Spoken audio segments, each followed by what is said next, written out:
Hello everyone, this is Jamal Thomas from the Progressive Soapbox. Happy New Year's. So last night, I had a difficult time sleeping. And because I couldn't sleep, I essentially just went over stories. I was fortunate enough to catch this. Russia strikes back. Dun dun dun.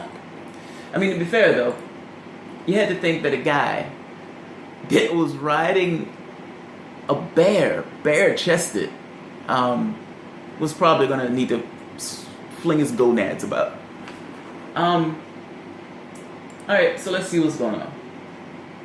Less than 12 hours after the White House announced a number of actions in response to the Russian government's aggressive harassment of U.S. officials and cyber operations aimed at the U.S. elections, Russian officials ordered the closure of the Anglo-American School of Moscow, a U.S. official told ABC News on Thursday. So this is framed a little weirdly. Response to the Russian government's aggressive harassment of U.S. officials. That was, alright, if you mean hacking Podesta emails, okay. There's no, look, I agree that there's a preponderance of, I think the evidence is credible. But I don't think it's so strong when you can say aggressive harassment of U.S. officials. What the hell are you talking about? But fine. I take them at that point. At the end of the day, they're essentially saying Russia is going to close a school. I thought this was a ridiculous idea when the United States did it. And I get that there's a certain political wind that pushes pushes Russia because of the sanctions. But I was hoping you didn't do it. For the same reason that I thought the sanctions on Russia was ridiculous. Why? What's the point? What are you going to get out of it? Not to mention, in 3 weeks, they're probably going to be undone. So, and from Russia's standpoint, I also get it. The United States does not have standing to sanction anybody. We just don't. We don't have that moral high ground. I mean, for the last few, even if you just go back over the decade, Iraq,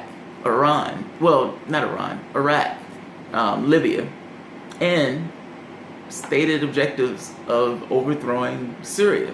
Now, granted, this is not hacking. There's no web work involved. Nobody is, broken into somebody's account and displayed their emails.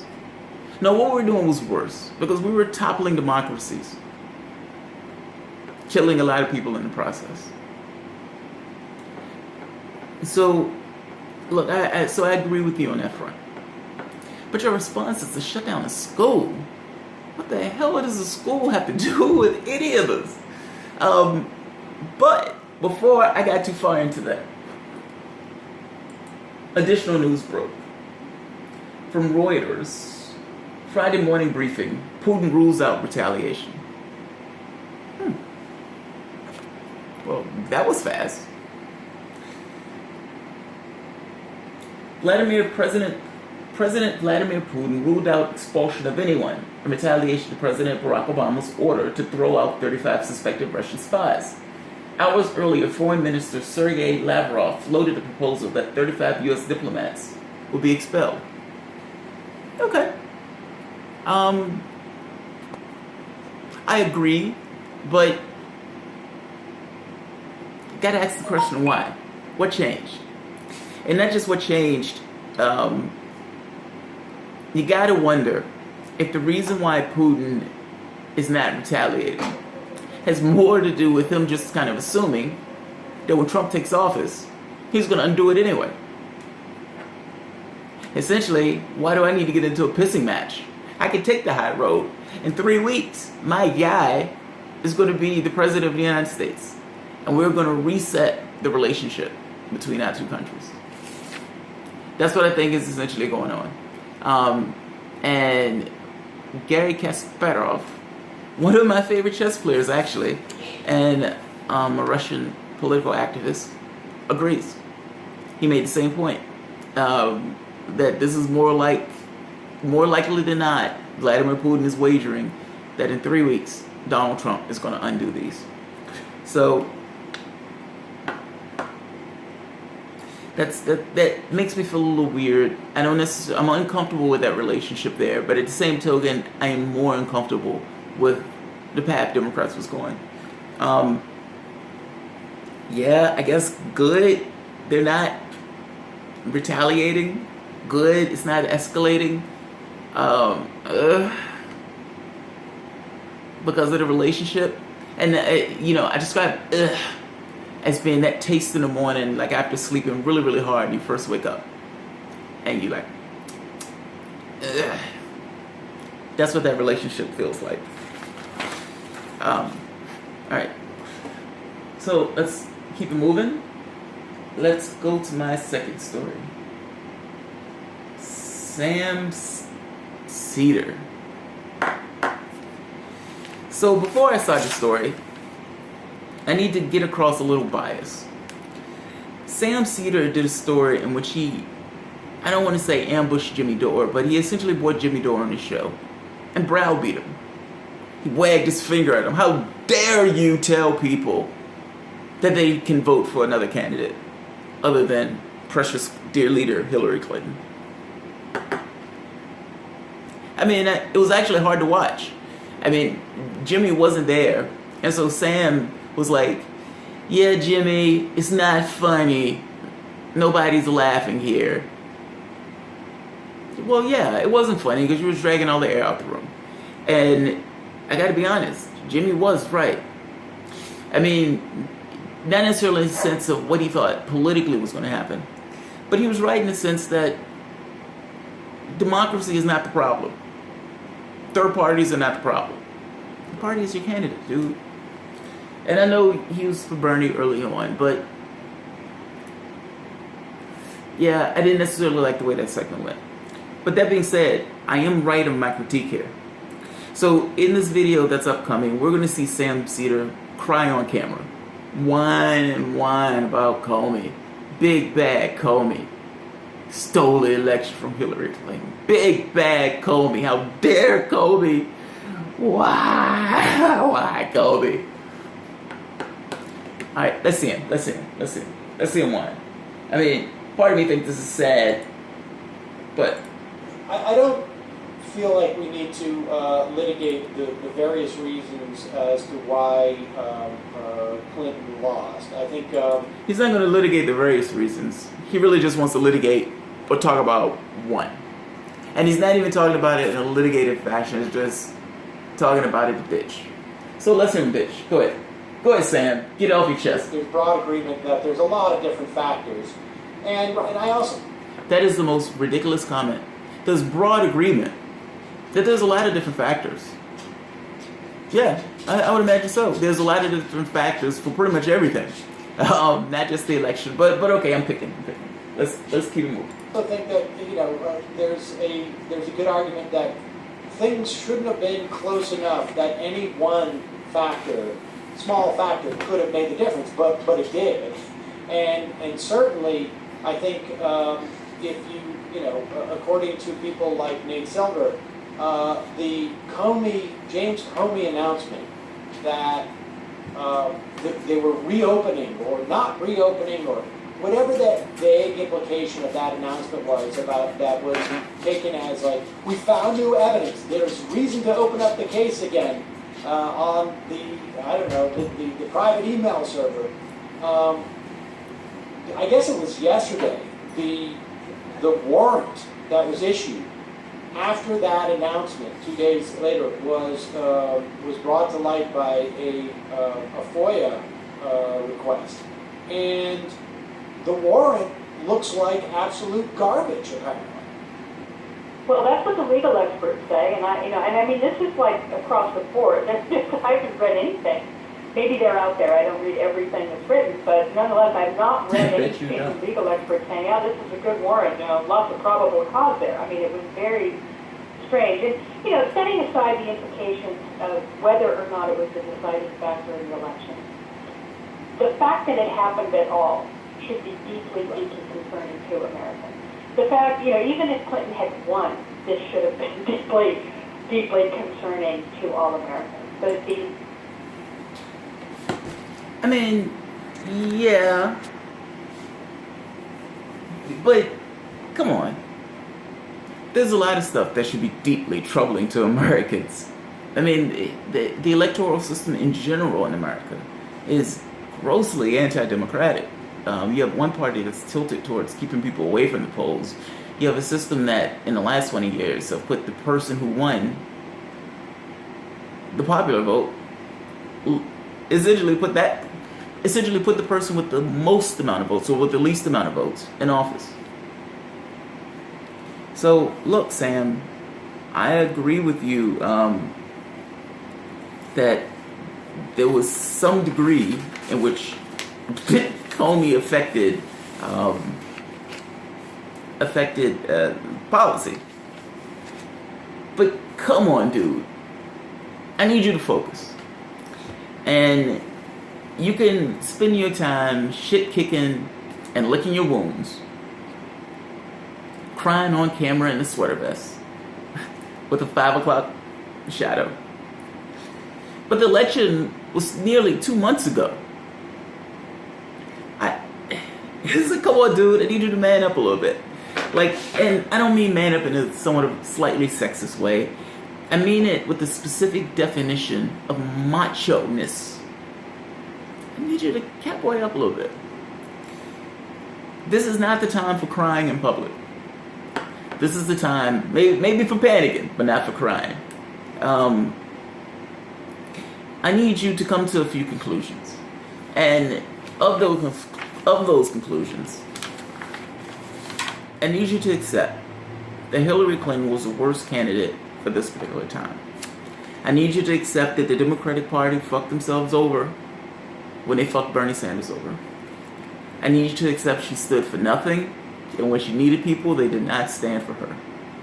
And just for an aside for this, just for a sad illustration, during the election, she ended up spending like $1 million to pay for trolls. Essentially, people to go out and harass other people.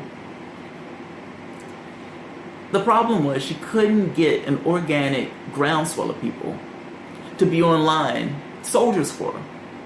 And so she had to pay for them. That's absolutely sad, and it is absolutely true. And I think, to be honest, even more important than the other reasons, Sam needs to accept, or at the very least, recognize that voter suppression and the tactics that Republicans were using in multiple states affected hundreds of thousands of people. And an election where the margins were so thin, I would wager that they had more of an effect than this Comey letter ever had. I mean, keep in mind, Hillary Clinton still won the election popular vote-wise by over nearly 3 million votes. The issues were certain states: Michigan, North Carolina, Florida, Wisconsin. The states that had the most rampant voter suppression tactics applied to them. Sam, I need you to stop finding fault in other people. And I need you to focus on this thing of maybe the problem was with us. And the reason I say that, because if you focus on that, the other stuff comes into play. I mean, and look, you can complain about the time that Comey, the FBI investigation, and everything else. But I've read the Podesta emails. They got her dead to rights on all sorts of corruption charges.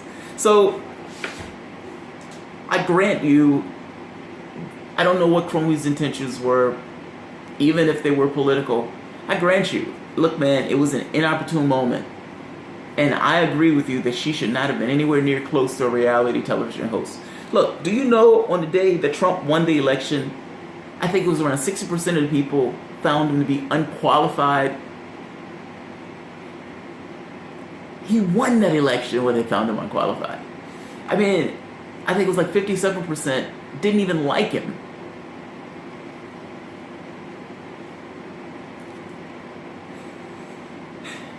But the problem was Comey. Comey did it. You would have a vagina in the White House if it wasn't for Comey. And look, I don't mean that in a... I mean that in a way to saying that one of the things that Hillary Clinton asserted was, I am a woman. She asserted this in the primary, and she asserted it in the main election. And part of her attack against Trump was, I am a woman, he's being sexist. He was being sexist. But at this point, she had also called Bernie Sanders sexist in the primaries. I mean, it just took a lot of the steam out of it. And while I have no issue at all voting for a woman, I would love to vote for Elizabeth Warren. I just didn't necessarily want to vote for Hillary Clinton. Hell, I still ended up voting for a woman. I voted for Jill Stein. So, all I'm saying is, this blaming of Comey is essentially casting away blame that needs to be focused inward. Because if you want to change, if you want to prevent something from like this happening again, you deal with yourself first. So, yeah, Sam. Please stop finding people to blame. So, alright, so I am going to move on to the next story. And, where is that story? Oh. Okay, so, when I was doing the story the other day, I came to an epiphany.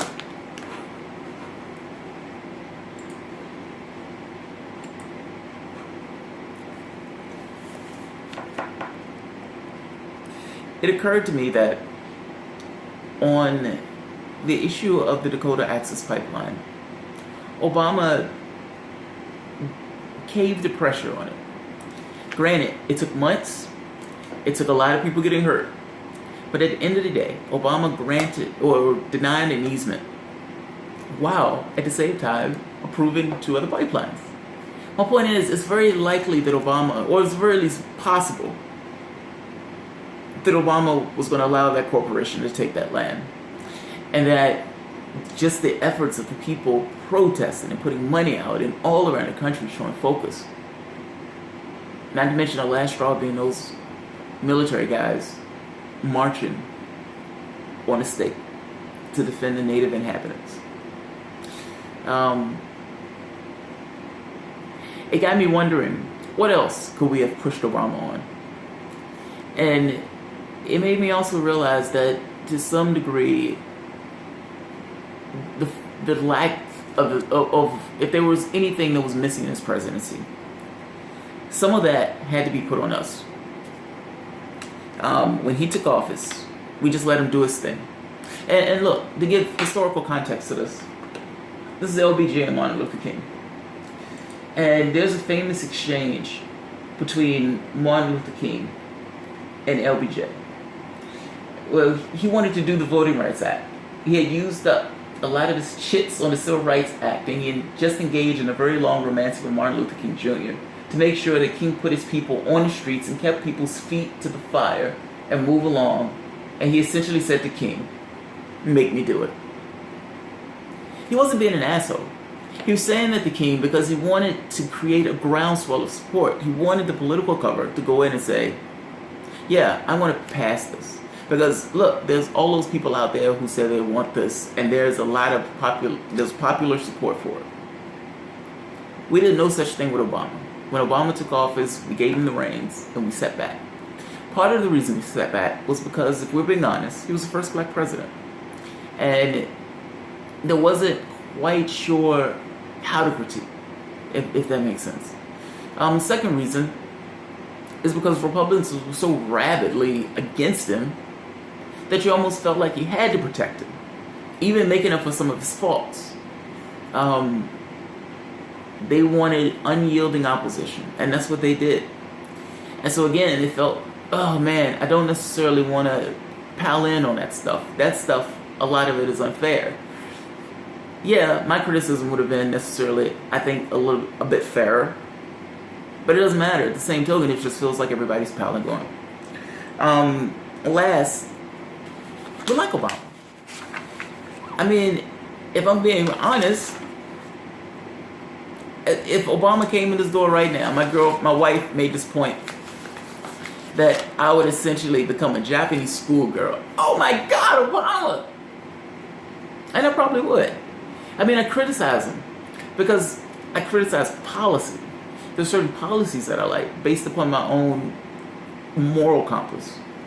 But as a person, yeah, I don't even know the guy, but I actually like the guy. That attests his political acumen.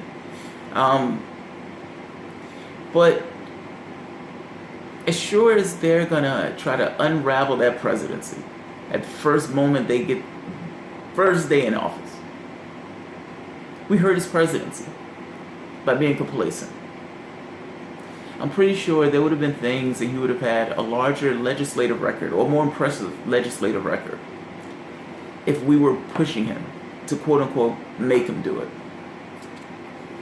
We dropped the ball on that. And I gotta be honest, at least for me, that is not something I'm gonna ever do again. I don't care what meat suit the person in power is in, I'm probably gonna be on his ass. Not probably, I am going to be on his ass. Because I think that the Obama example kind of made me more than aware that you gotta push him. Like regardless of what the person's political leanings are, if they're responsive in any way to pressure, then you gotta give it to them. You gotta give them the political space to do what you want them to do and do what you hope they themselves want to do. In Obama's case, we let him do one Reagan-esque Republican thing after another.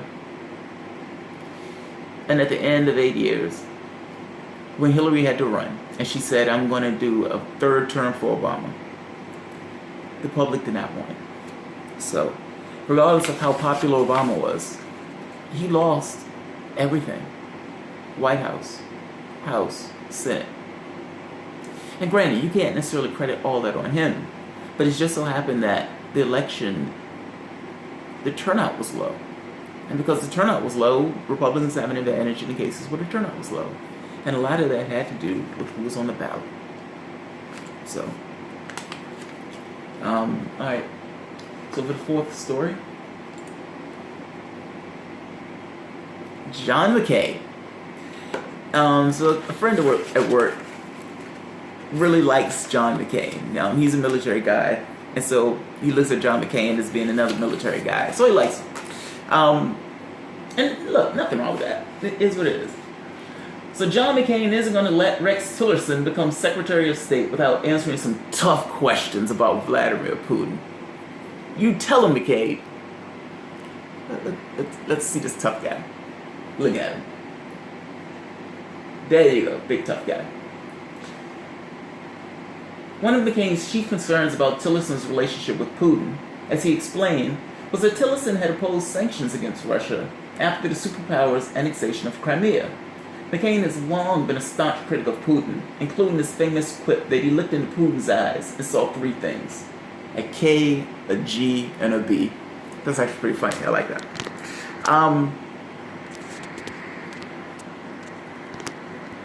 Alright, so I am going to make my first prediction. McCain is going to back off of this. McCain is, I know he's chest thumping now, but he is ultimately going to back away from this.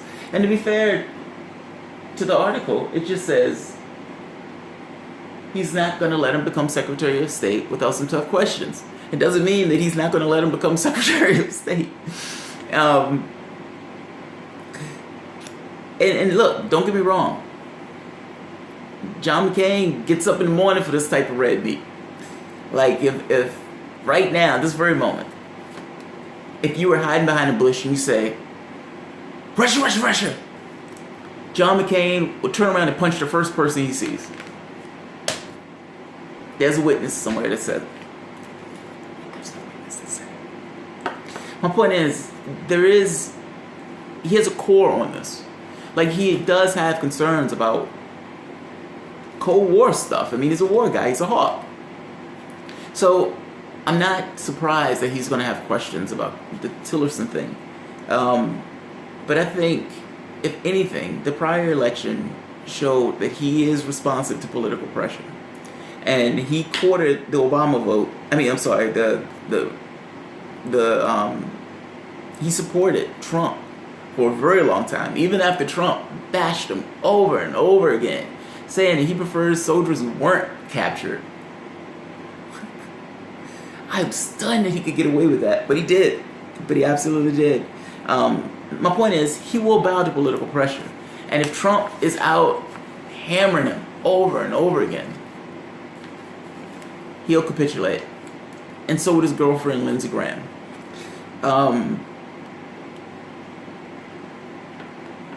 Yeah, that's my prediction. I'm going to go with that. I think, for the most part, he's going to capitulate. And look, do I want him to capitulate? No. This is actually something I would want him to be stick-to-itive on. If there is any core at all in John McCain about U.S. sovereignty and protecting the homeland, he would have some serious qualms about Tillerson. Not so much that, we're going to be speaking Russian. It's not that. It's more so that the financial ties, he's going to loot the place blind. But look, he's a Republican. He doesn't really care about being looted blind. I mean, at the end of the day, most of his votes are doing the exact same thing. But this somewhat amused me, because my thought was, it would be pretty badass if John McCain showed a bit of a maverick and just wouldn't let it go, and just would not let Tillerson go. But I severely doubt that that's going to happen. So, I really wish Democrats would also get on that bandwagon. But again, I don't think that's going to happen. I think Tillerson is essentially going to be our Secretary of State. Alrighty, guys. If you like the show, hit subscribe. If you like the content, hit like. You guys have a good one. If I don't make another video before New Year's, have a damn good New Year's. And I hope you guys have an amazing 2017. Have a good one. Bye-bye.